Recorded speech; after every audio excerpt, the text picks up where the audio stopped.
Lee, can I bring you in as somebody who's run and growing a business in that knowledge economy on the creative side in particular?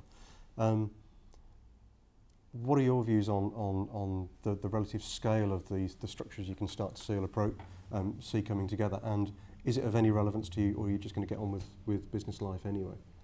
I think in the first instance we're just going to crack on, as we do, as small businesses do. On a general day-to-day basis, there's only two things important to any small business. That's sales and cash flow. And this whole thing isn't going to have any direct impact on that. But I think, like everybody else working in the region, wanting to be involved in the region, I'm interested in how this works kind of longer term, how it will eventually begin to impact kind of skills coming through. For me, as an organisation that works with big brands, I'm interested in inward investment. I want to see more big companies coming here, more potential clients coming here, basically people I can work with, and access to finance and things like that. Those are of interest to me. I'm keen to be involved. I'm interested in the idea that's been posited that I can be involved, because AWM was just a big thing that existed. I could dip into it occasionally if people told me there was some funding there.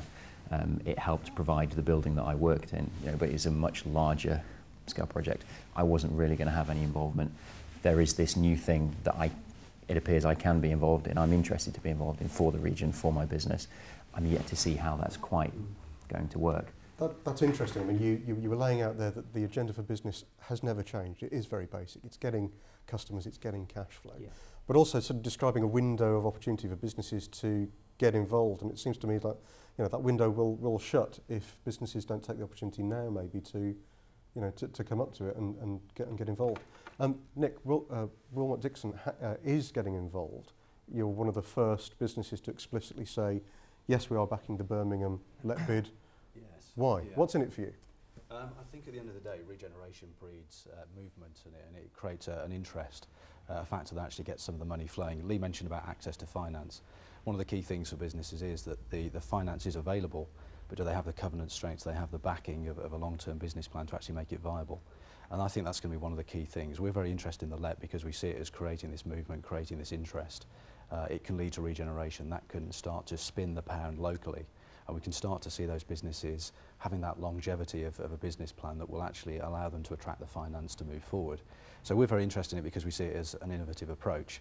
I think Mark's point is absolutely right. It's the fact that the plan of the LEP will actually build from the bottom up. I don't think there is a great amount of structure into the LEPs at this point in time. But those who show an innovative approach and actually demonstrate the ability to move very quickly and to come up with interesting ways of working are actually the ones who are going to succeed and set the structure as we move forward. So that's our interest. It's really seeing that opportunity and wanting to be a part of that. The airport represents a regional asset that previously you could relate to the region through a single entity, AWM, and the formal structures around that. Now you're going to have to go and create new alliances across separate LEPs. Isn't this a bit of a mess as far as you're concerned? No, I actually see this as a positive thing, because if we look at the RDAs, in some ways that they were all things to all people. So they spread themselves wide and they spread themselves thin. And I think what I'm hearing from this conversation, I shan't say so much as survival of the fittest, but they that shout loudest will actually start to get the attention. And if we've got successful businesses, then is that not the way it should be? And I think that's why it's incumbent upon everyone that's an aspiring business person within this region to make sure that they step up to this task, because if we're talking about a bottom-up approach, then everyone's got to be involved.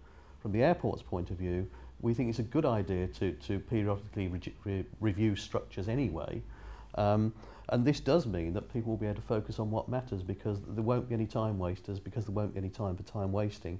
And I think that when you start looking at the bureaucracies that have been involved and have been associated with Quangos, rightly or wrongly, most businesses got no time for that. And going back to what Jerry said, it's about having a rapid decision-making process, not talks about talks. And I think that as long as we can get that together, we want to be part of that.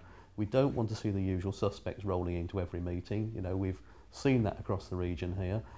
We want to make sure that we've got fresh, new, innovative ideas coming in, backed up by the experience of some of the people that have really started to make this region move over the last few years.